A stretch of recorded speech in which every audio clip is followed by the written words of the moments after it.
শালী, আপনি যদি আমার এই গুনাহগার উম্মত আপনার বান্দাদের মাফ করে দেন, কেউ আপনার কাছে আর্গুমেন্ট পেশ করবে না, জবাবদিহিতা চাইবে না, কারণ আপনি আজিজ, আপনি হাকিম। ঈসা আলাইহিস সালামও কেমন যেন বলে, আল্লাহ আপনি আমার এই গুনাহগার উম্মত গুলাকে মাফ করে দেন। দুই নবী তার গুনাহগার উম্মতের জন্য ক্ষমা চাইয়া দোয়া করছে, কার কাছে?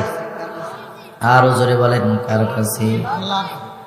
অনেক সময় এমন হয়, একটা কাজ আমরা করব কিন্তু মনে নাই, ওই কাজ যখন আরেকজনরে করতে দেখি মনে পড়ে কি পড়ে না। অনেক সময় ছোট বাচ্চার কিছু মনে নাই, আরেকজনরে দেখতেছে চকলেট খাইতেছে, এবার আব্বার সাথে ঝুলে পড়ে, আব্বারে বলে আমারও একটা চকলেট কিনে দাও, তাহলে কান্নাকাটি শুরু করে দেয় না? কান্নাকাটি শুরু করে দেয়। নবীজি এইবার দুই নবী যখন দোয়া করছে আল্লাহর কাছে তার উম্মতের ব্যাপারে, আমার আপনার নবীর অন্তরে তার উম্মতের মুহাব্বতের জোশ উঠে গেছে। নবীজি এইবার আল্লাহ তাআলার কাছে তার উম্মতের জন্য দোয়া করে। নবীজি কি করলেন? ফারাফা ইয়াদাইহি ওয়া ক্বালা আল্লাহুম্মা উম্মতি উম্মতি ওয়া বাকা।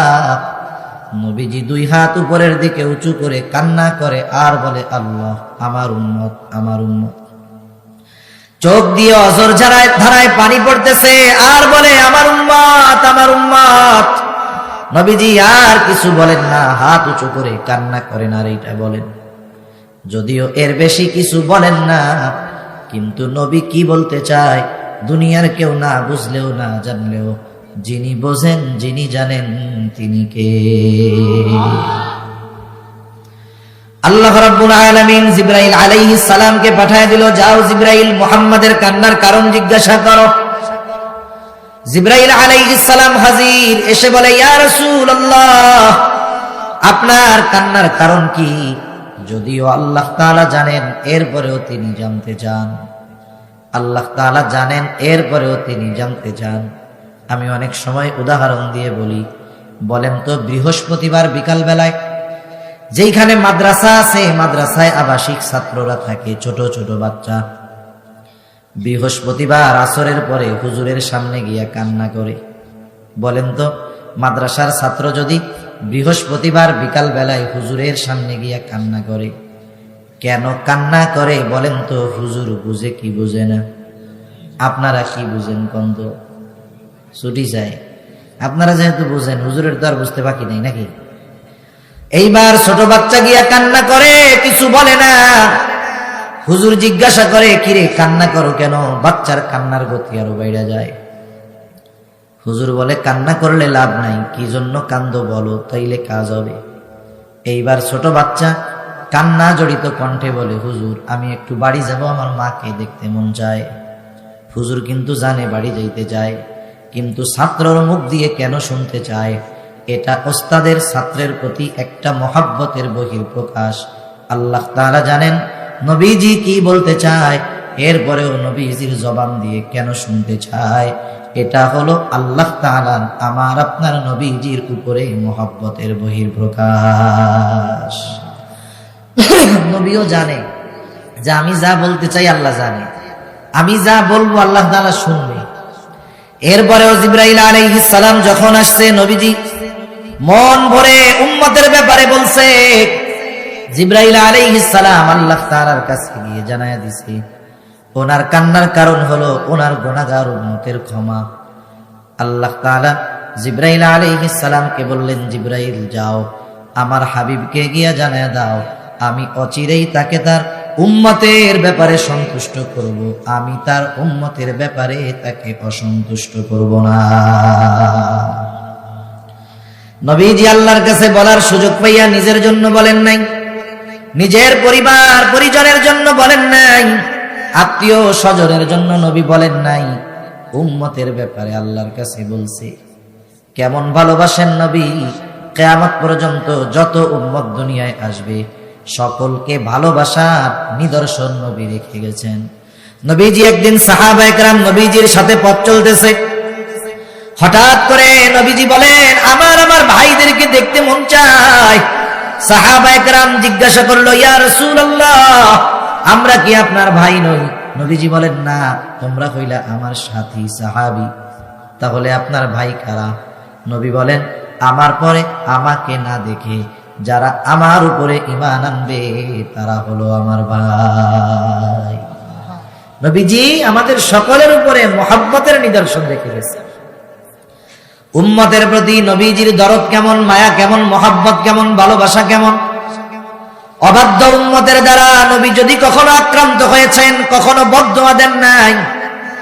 নবীজি কখনো বদদুয়া দেন নাই, বরং তাদের হেদায়েতের আশায় আল্লাহর কাছে দোয়া করছে।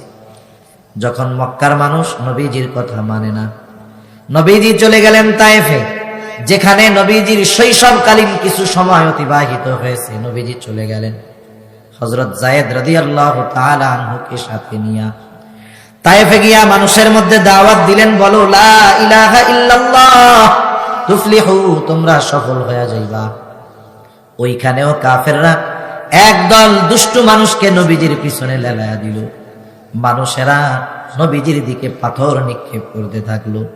পাথর ছোট ছিল না, বড় বড় পাথর ছিল, আর ধারালো ধারালো পাথর ছিল, যার কারণে ওই পাথরের আঘাতে নবীজির দেহ মোবারক শুধু রক্তাক্ত হয়েছে তা নয়, দেহ মোবারকের মধ্যে পাথরের আঘাতের দাগ হয়ে গেছে। আয়েশা সিদ্দিকা রাদিয়াল্লাহু তাআলা আনহা একদিন নবীজিকে জিজ্ঞাসা করে, ইয়া রাসূলুল্লাহ, আপনার পিঠে এগুলো কিসের দাগ? আপনার কি কখনো বসন্ত হয়েছিল নাকি? নবীজি বলেন, না আয়েশা, আমার কখনো বসন্ত হয় নাই। তাহলে দাগগুলো কিসের? নবীজি বলেন, আয়েশা, আমি যখন দ্বীনের দাওয়াত দেওয়ার জন্য তায়েফে গিয়েছিলাম, তায়েফের মানুষ বুঝতে পারে নাই, তারা আমাকে পাথর নিক্ষেপ করেছিল। আয়েশা, এই দাগগুলো হলো তাদের নিক্ষিপ্ত পাথরের আঘাতের দাগ। এত পরিমাণ পাথর তারা নবীজির গায়ে মেরেছে।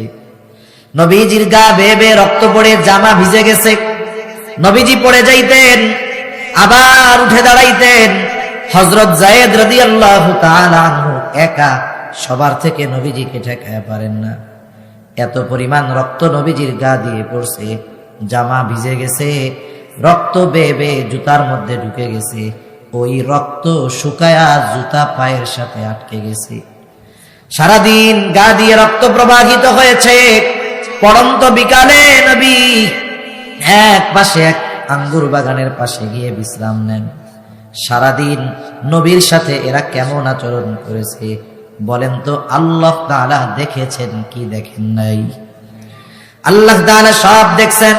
নবীজি যখন বিশ্রাম নিচ্ছে, জিবরাইল আলাইহিস সালাতু ওয়াস সালাম হাজির, এসে বলে, ইয়া রাসূলুল্লাহ, এই সম্প্রদায় আপনার সাথে কেমন আচরণ করেছে আপনার মালিক দেখছে। আজকে আমি একা আসি নাই, আমার সাথে নতুন একজন ফেরেশতা পাঠানো হয়েছে, যে ইতিপূর্বে আপনার কাছে কখনো আসে নাই। নবীজি বলেন, ওই নতুন ফেরেশতা আমাকে আইসা প্রথমে সালাম দিল। সালাম বিনিময়ের পর বলতেছে, ইয়া রাসূলুল্লাহ, এই কওম আপনার সাথে কেমন আচরণ করেছে আপনার মালিক দেখছে। আল্লাহ তাআলা আমাকে আপনার আদেশ পালনের জন্য পাঠিয়েছে। ইয়া রাসূলুল্লাহ, আপনি যদি আমাকে নির্দেশ দেন, দুই পাহাড় দিয়ে তায়েফবাসীকে এমন ভাবে পিষে দিব, এখানে যে একটা জনবসতি ছিল তার কোনো চিহ্ন থাকবে না। এদেরকে পিষে দেওয়া হবে তাদের এই অপরাধের কারণে। নবীজি আরাম করতেছিলেন। ফেরেশতার এই কথার পরে নবীজি উঠা বসলেন। কেমন যেন নবী বলেন, তুমি আমারে বলতেছো আমি নির্দেশ দেই, আর এদেরকে তুমি দুই পাহাড় দিয়ে পিষে শেষ করে দাও। তুমি তো এই কথা বলো, আর এদের ব্যাপারে আমি কি আশা পোষণ করি শোনো। নবীজি বললেন, বাল আরজু আন ইয়াখরুজাল্লাহু মিন আসলাবিহিম মান ইয়াবুদুল্লাহা ওয়াহদাহু ওয়া লা ইউশরিকু বিহি শাইআ। নবীজি বললেন, আমি তো এদের ব্যাপারে আল্লাহ তাআলার কাছে এই আশা পোষণ করি যে আল্লাহ তাআলা এদের মধ্য থেকে এমন এক প্রজন্ম বের করবে যারা এক আল্লাহর ইবাদত করবে, তার সাথে কারো শরীক করবে না। একটু চিন্তা করে দেখেন, আমরা যদি প্রতিশোধ নেওয়ার সুযোগ পাই হাত ছাড়া করি না, কিন্তু যাদের আঘাতে নবী রক্তাক্ত, প্রতিশোধ নেওয়ার সুযোগ থাকার পরেও নেন নাই, বরং আশা করেছেন এরা যদি ঈমান নাও আনে এদের সন্তানেরা ঈমান আনবে। তাহলে অনাগত উম্মতের প্রতি নবীজির দরদ, মায়া, মোহাব্বত, ভালোবাসা কত, এটা দুনিয়ার মানুষ কল্পনাও করতে পারে না। তাহলে বুঝে থাকলে আমার একটু জবাব দেন, আমার মা বাপ আমাকে বেশি ভালোবাসে নাকি নবী বেশি ভালোবাসে? আর একটু জোরে বলেন না। বলেন তো, যেই নবী নিঃস্বার্থ তার উম্মতকে এত ভালোবাসে, সেই নবীকে আমাদের ভালোবাসার দরকার আছে না? না, নবীরে ভালোবাসতে কারা কারা তো এরা দুজা করি? নারায়ে তাকবীর, নারায়ে তাকবীর, মাশাআল্লাহ। আমরা নবীকে ভালোবাসতে চাই, কারণ নবীকে যে ভালো না বাসে সে ইমানদারি নয়। নবীর ভালোবাসা এটা ঈমানের সাথে সম্পৃক্ত বিষয়। এই জন্য নবীজি বলেন, লা ইউমিনু আহাদুকুম হাত্তা আকুনা আহাব্বা ইলাইহি মিন ওয়ালিদিহি ওয়া ওয়ালাদিহি ওয়ান নাসি আজমাইন। নবীজি বলেন, তোমাদের মধ্যে কেউ ততক্ষণ পর্যন্ত মুমিন হতে পারবে না যতক্ষণ না সে তার পিতা মাতা, সন্তান সন্ততি, এক কথায় সকলের চাইতে আমি নবীকে বেশি ভালো না বাসবে। তাহলে নবীকে সবচাইতে বেশি ভালোবাসতে হবে, নিজের জীবনের চাইতে কম না বেশি। হযরত ওমর রাদিয়াল্লাহু তাআলা আনহু নবীজির সাথে পথ চলতেছে, হঠাৎ করে হযরত ওমর বলতেছে, ইয়া রাসূলুল্লাহ, আমি আপনাকে আমার জীবনের পরে সবচাইতে বেশি ভালোবাসি। নবীজি বললেন, না ওমর, হয় নাই। হযরত ওমর বুঝতে পারলো, চুপ হয়ে গেলেন। একটু পরে বলতেছে, ইয়া রাসূলুল্লাহ, এই মুহূর্ত থেকে আমি ওমর আপনাকে আমার জীবনের চাইতেও বেশি ভালোবাসি। সেজন্য নবীকে ভালোবাসার দরকার। কিন্তু কেমনে নবীরে ভালোবাসবো? আমরা তো নবীরে সামনে পাই নাই।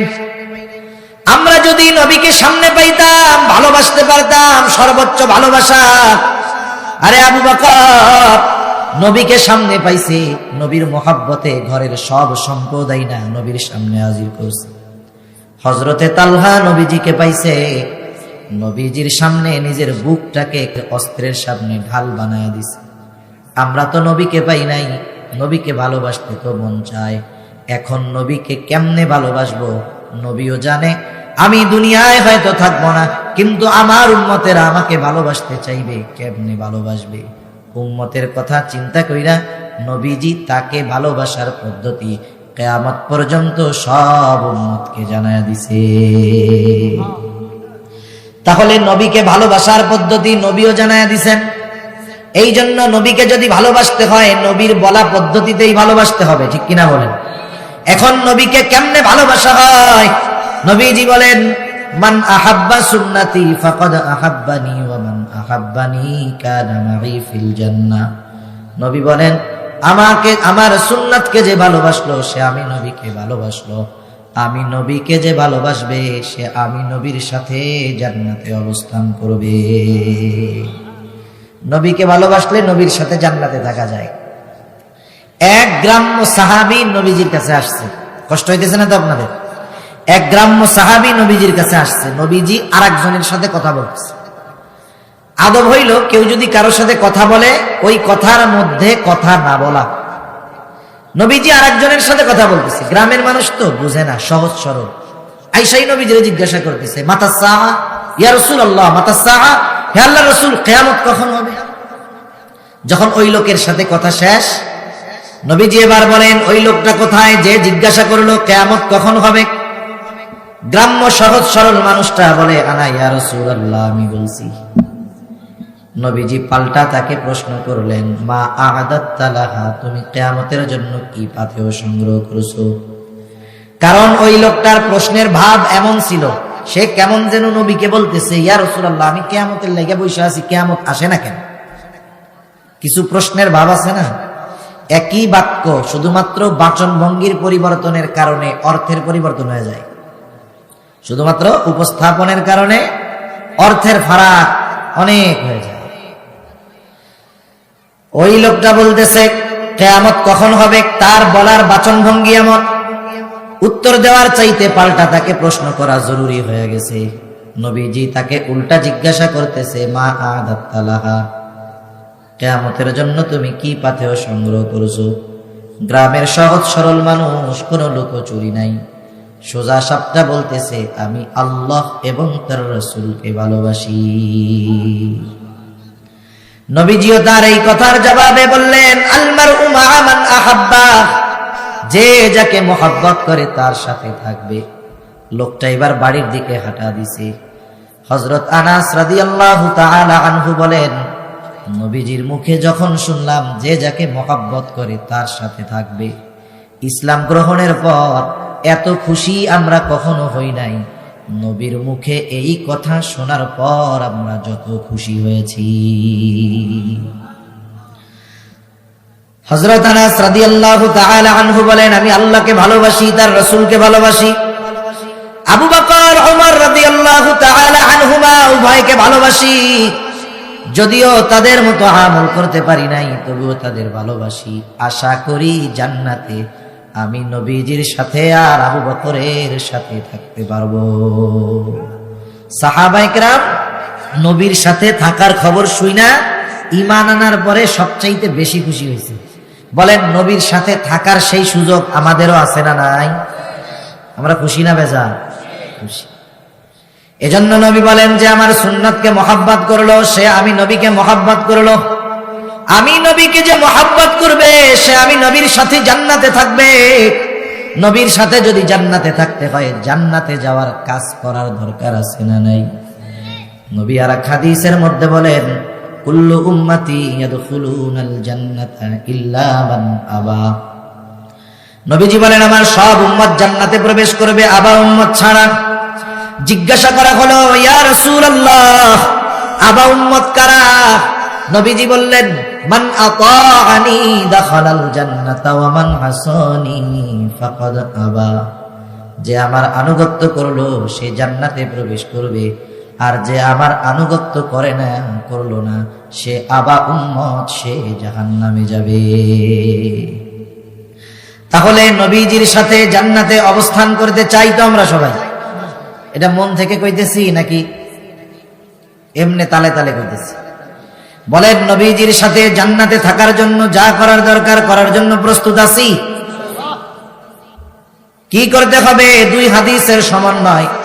নবীর সুন্নাতকে মহব্বত করে অনুসরণ করতে হবে, সুন্নাতকে মহব্বত করতে হবে, নিজেও সুন্নাতওয়ালা হইতে হবে। যদি এই দুইটা বিষয় নিজের মধ্যে চলে আসে, সুন্নাতের উপরে মহব্বত আর সুন্নাতের অনুসরণ, তাইলে নবীকে ভালোবাসা হবে, নবীর সাথে জান্নাতে থাকা যাবে। আরে নবীরে যারা অনুসরণ করে তাদের ভালোবাসে আল্লাহ, তাদেরকে ভালোবাসে। আমরা আল্লাহকে ভালোবাসতে চাই না? সবচাইতে বেশি ভালোবাসা হবে আল্লাহর জন্য। মুমিন আল্লাহর জন্য তার ভালোবাসা হলো সুদৃঢ় ভালোবাসা। আল্লাহ তাআলা বলেন, ওয়াল্লাযীনা আমানু আশাদ্দু হুব্বাল লিল্লাহ। মুমিন আল্লাহর জন্য তার ভালোবাসা সুদৃঢ়। কেমনে আল্লাহকে ভালোবাসবো? আল্লাহকে কেমনে ভালোবাসবো? সামনে পাইলে ভালোবাসা যায়, মন মতো মুহাব্বত করা যায়। আল্লাহকে তো দেখি নাই, কেমনে ভালোবাসবো? আমরা যে আল্লাহকে ভালোবাসতে চাই, বলেন তো আল্লাহ জানেন কি জানেন না? আরো জোরে বলেন, জানেন কি জানেন না? এই জন্য আল্লাহ বলে, ও আমার গোলাম, আমি আল্লাহরে ভালোবাসতে চাও, তোমার ভালোবাসা আমি পাবো কেমনে? শোনো, আল্লাহ তাআলা বলেন, হাবিব আপনি বলেন, ইন কুনতুম তুহিব্বুনাল্লাহ ফাত্তাবিউনি ইউহিব্বুকুমুল্লাহ। আল্লাহ তাআলা বলেন, হাবিব আপনি বলেন, ইন কুনতুম তুহিব্বুনাল্লাহ, তোমরা যদি আল্লাহকে ভালোবাসতে চাও। নবী কেমন যেন বলতেছে, ও আমার উম্মতেরা, তোমরা যদি আল্লাহকে ভালোবাসতে চাও কি করবা? শোনো, ফাত্তাবিউনি, আমার অনুসরণ করো, তাইলে কাকে ভালোবাসা হবে? আরো আস্তে বলেন, কাকে? নবীকে অনুসরণ করলে কাকে ভালোবাসা হয়? আরো জোরে বলেন। এরপরে আল্লাহ তাআলা বলেন, হাবিব আর একটু সুসংবাদ শুইনা নেন, আপনার উম্মত আপনার অনুসরণ করবে। আপনি তো আমার হাবিব, আপনি তো রাহমাতুল লিল আলামিন।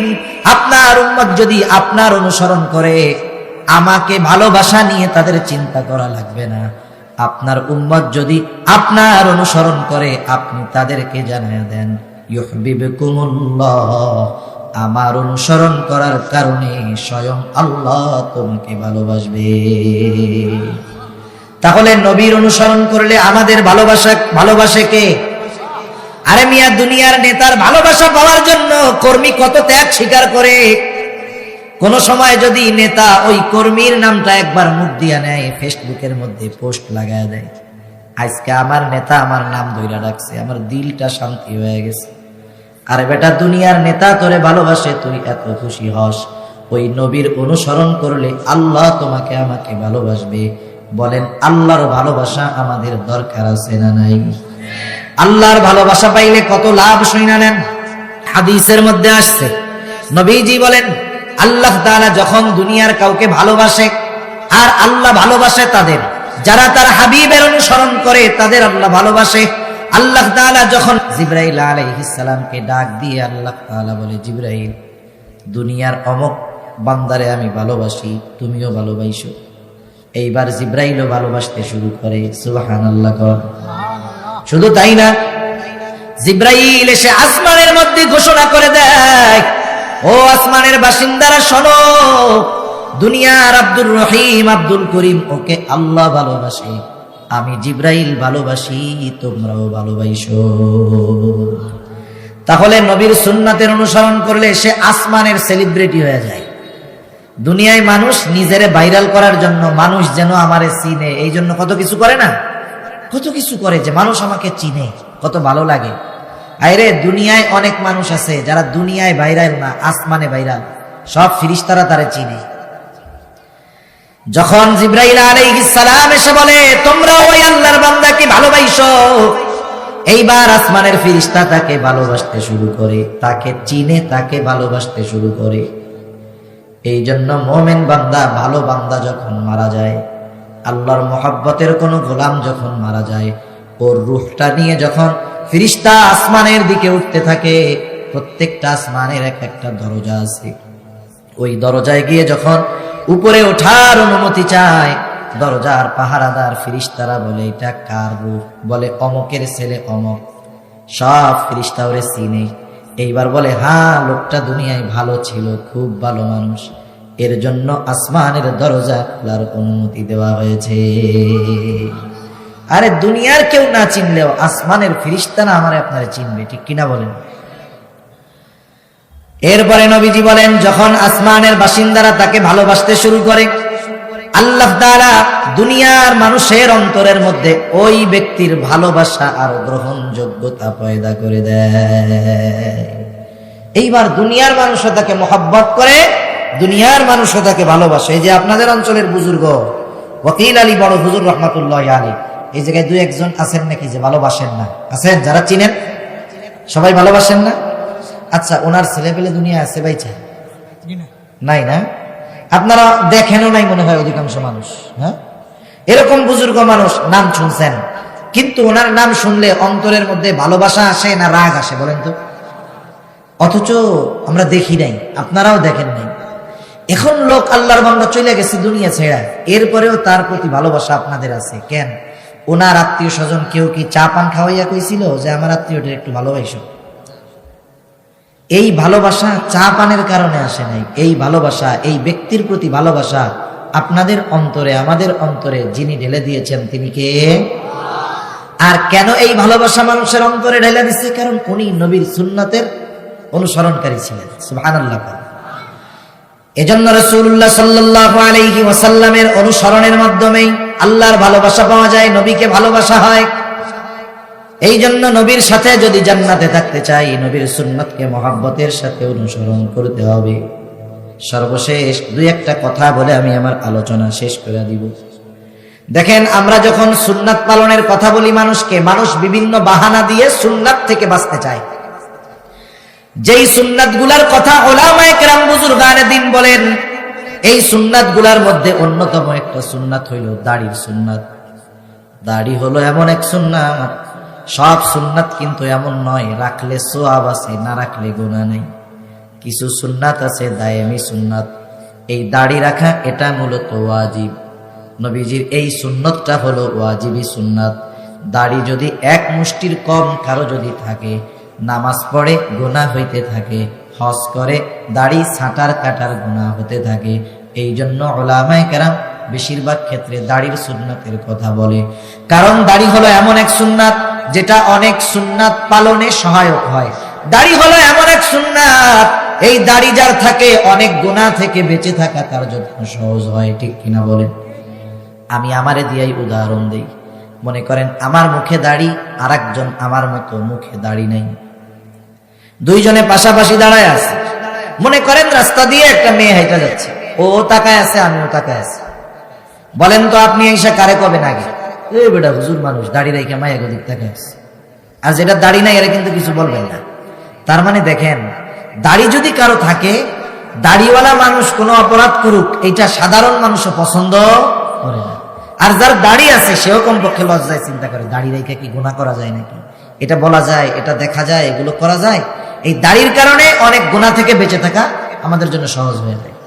এই জন্য আমরা তরুণ যুবক যারা আছে দাড়ি উঠতেছে, দাড়ি রাখে না, তাদের বলি যে দাড়ি রাখো, কিন্তু অনেকে বিভিন্ন বাহানা দেয়। একজন পড়ে হাই স্কুলে, কয় হুজুর এখন দাড়ি রাখলে, আমি মাত্র ক্লাস 10-এ পড়ি, আমারে তো সবাই ভাইয়া ভাইয়া বলে, দাড়ি রাখলে চাচা ডাকা শুরু করবে। আর একজন লেখাপড়া শেষ, চাকরি বাকরি করে, ওর তো আর স্কুলে যায় না, সমস্যা কি? তুমি দাড়ি রাখো না কেন? বলে হুজুর রাখবো। কোন সময়? তাই বিয়ে শাদীর পরে দাড়ি রাখবো, এখন রাখো না কেন? বলে আমি যদি এখন দাড়ি রাখি তাইলে ভালো মেয়ে আমাকে পছন্দ করবে না। এই বোকা, যেই মেয়ে দাড়ি আর দাড়িওয়ালারে পছন্দ করে না, আল্লাহর কসম ওই মেয়ে ভালো মেয়ে হতে পারে না। তুমি হয়তো টাকা দেখে, চেহারা দেখে, বংশ দেখে বিবাহ করে ঘরে আনবা, চেহারাটা হয়তো সুন্দর হবে, টাকা পয়সা হয়তো অনেক হবে, বংশ হয়তো অনেক ভালো হবে, যদি সুন্নাতের প্রতি তার ঘৃণা থাকে, লেখা দিয়া যাই আসো, মরার পরে জান্নাতে যাইবা না জাহান্নামে যাইবা আল্লাহ সেটা ভালো জানে। কিন্তু ওই দাড়ি পছন্দ করে না, সুন্নাত পছন্দ করে না, ওই মেয়েকে যদি ঘরে আনো, আশা করা যায় দুনিয়ায় ছোট্ট একটা জাহান্নাম দেখতে পারবা।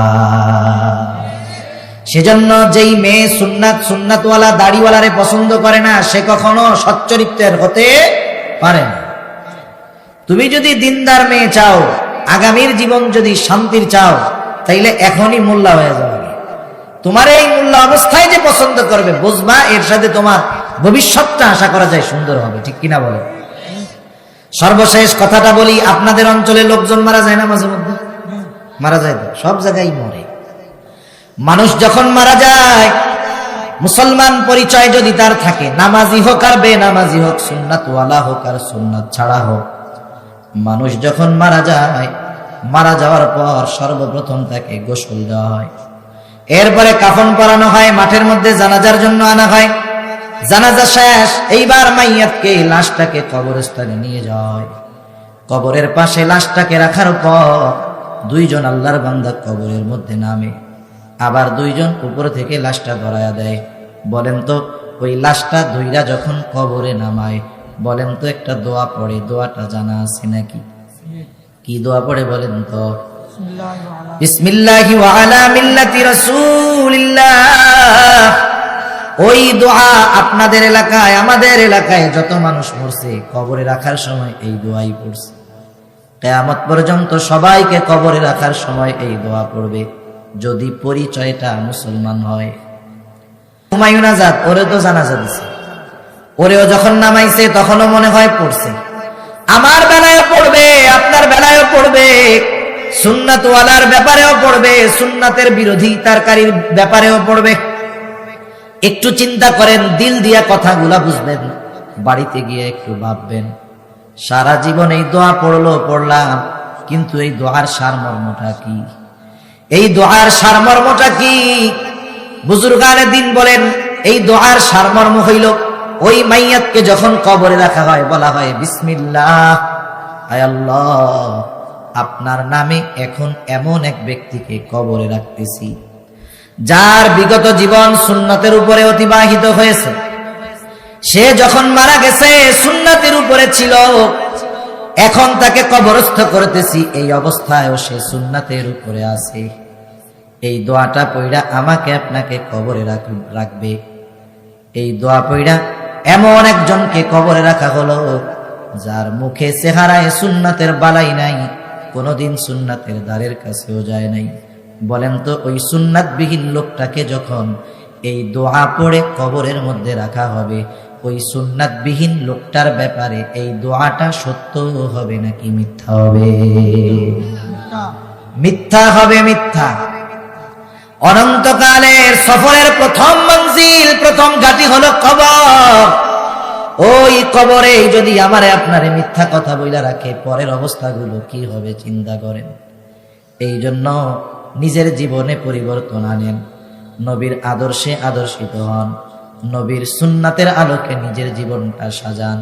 হায়রে দেখেন, দুনিয়াতে যখন বিশ্বকাপ ফুটবল ক্রিকেট খেলা আসে, যে যেই দেশে পছন্দ করে, যেই দেশের প্লেয়ারকে ভালো লাগে, ওই দেশের ফুটবল প্লেয়ারের মতো চুলের কাটিং দেয় কি দেয় না?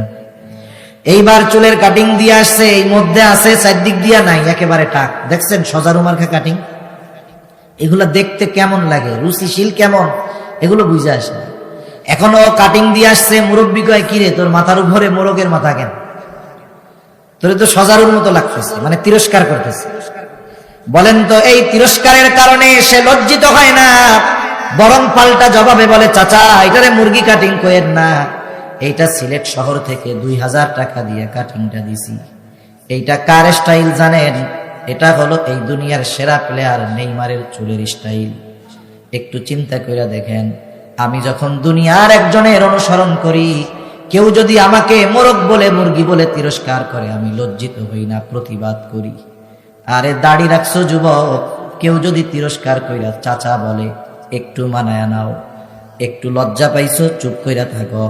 মনে রাখবা, এই তিরস্কারের প্রতিদান হিসাবে আল্লাহ তাআলা তোমাকে জান্নাত পুরস্কার দিয়ে দিবে। নবীর সুন্নাত অনুসরণ করতে গিয়া তুমি কথা শুনবা, আর আল্লাহ তাআলা তোমারে প্রতিদান দিবে না, এমনটা হতে পারে না।